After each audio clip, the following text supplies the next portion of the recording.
Hi, good morning. Welcome to Coffee with Me. I'm Susan B Lochocki, and I'm running for President of the United States with the Green Party. This is my kitchen, temporarily. Welcome.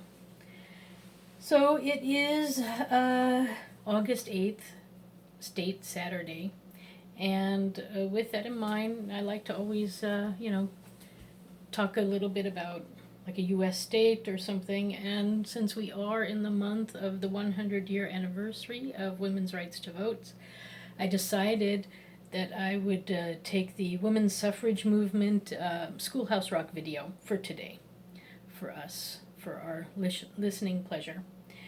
Then, because we seem to be in the middle on August 8th of the anniversaries of 2 atomic bombs being dropped, I just want to go over a little bit the amount of death that has occurred in the world, in the United States, in the Americas, since the Europeans have been coming over.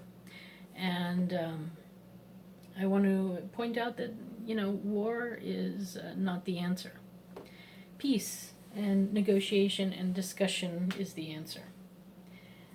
So I found this online from Wikipedia, and it's modern wars with greater than 25,000 deaths by death toll. And a lot of the information out there is only about deaths including military personnel. Let me see. This list of wars by death toll includes all deaths that are either directly or indirectly caused by war. These numbers usually include the deaths of military personnel, which are the direct results of battle or other military wartime actions, as well as wartime and war-related deaths of soldiers, which are the results of war-induced epidemics, famines, atrocities, and genocides. Okay, so I don't even know if this includes innocent people. But I'll read you this first, and then maybe I have to do this again with new numbers. But let me start here. So the Spanish conquest of the Aztec Empire from 1519 to 1632, that would be in Mexico, and that was 24 million plus people died. Then the Spanish conquest of the Yucatan in North America, and that was 1,400,000 plus, and that went from 1519 to 1595. Then we have the Spanish conquest of the Inca Empire, which was over 8 million from 1533 to 1572, and that was in Peru. I guess that's, yeah, Peru. Then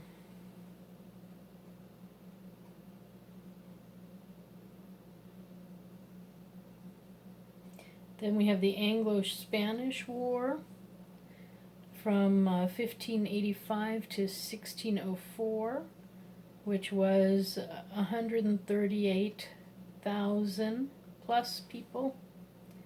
That happened in Europe and the Americas.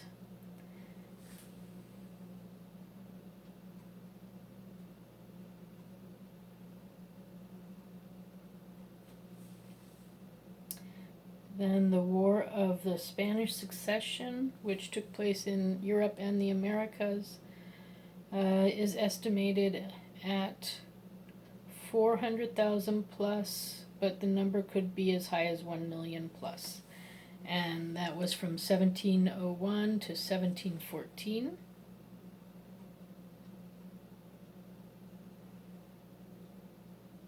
Then worldwide, there was the 7-Year War, which had anywhere from 800,000 deaths to over 1,400,000 from 1756 to 1763. The American Revolutionary War, which they claim was worldwide, that had a low number actually, 37,000 plus from 1775 to 1783. Then worldwide was the Napoleonic Wars, which was 3,500,000 plus to up to 7 million people from 1803 to 1815.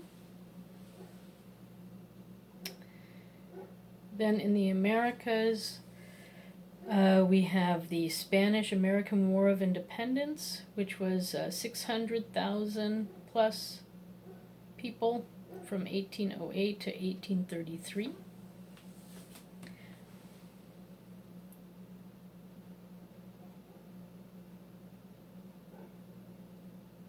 Then the American Civil War. From 1861 to 1865, we lost 650,000 plus people, up to 1 million people.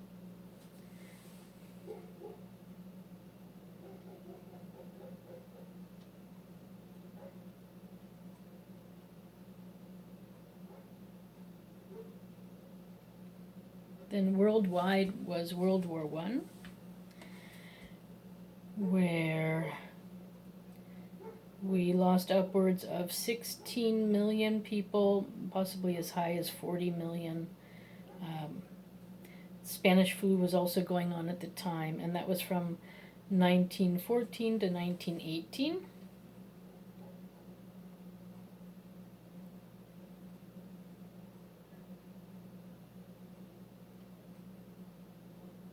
Then worldwide again was World War II, where we lost up to 56 million people, as high as possibly 85 million people from 1939 to 1945.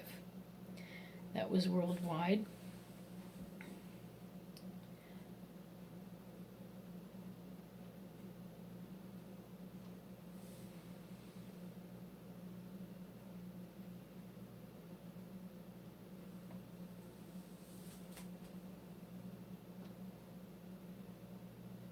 Then there was the Korean War, which was over 1 million at the low number and above 4 million at the high number from 1950 to 1953.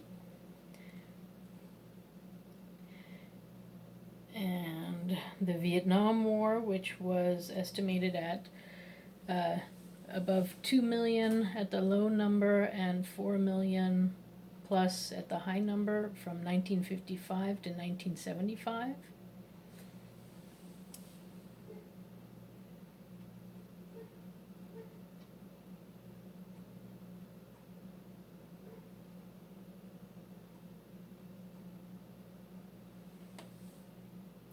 The war in Afghanistan is estimated at 1.2 million people at the low number and 2 million at the high number, and that's from 1978 until current times.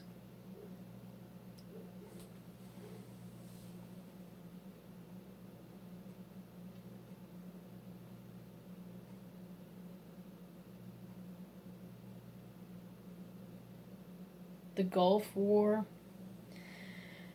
was 25,000 to 40,000 from 1990 to 91 in Iraq.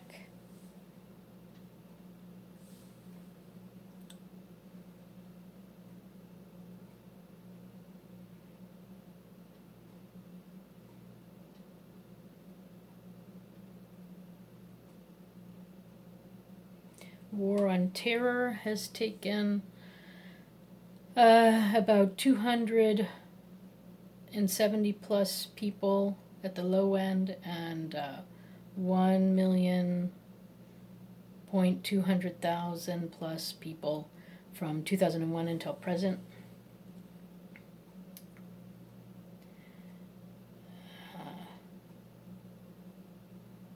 And yeah, then there's the second Iraq War, which is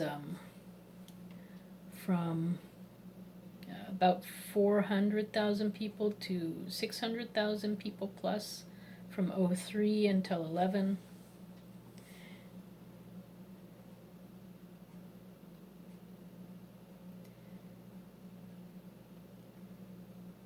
And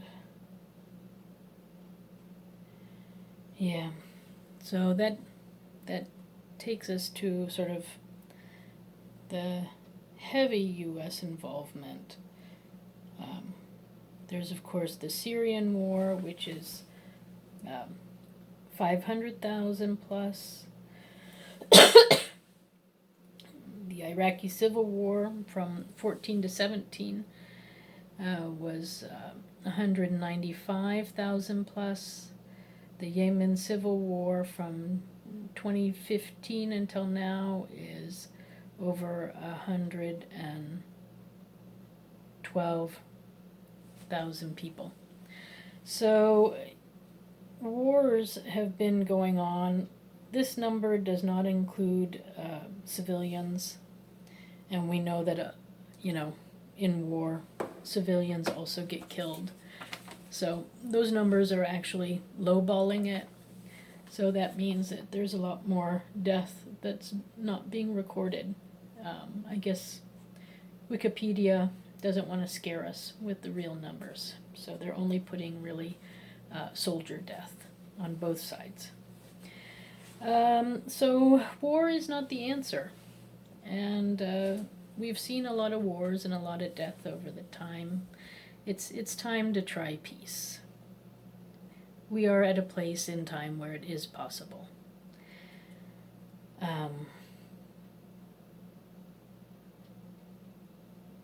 Yeah. And we also then have other smaller wars, like the war on drugs, where there's a lot of death going on there. And then there's things like, what we're seeing this coronavirus time of the police brutality, and then gang violence and other things. So, war and fighting, it's not the answer. It leads to sadness and despair.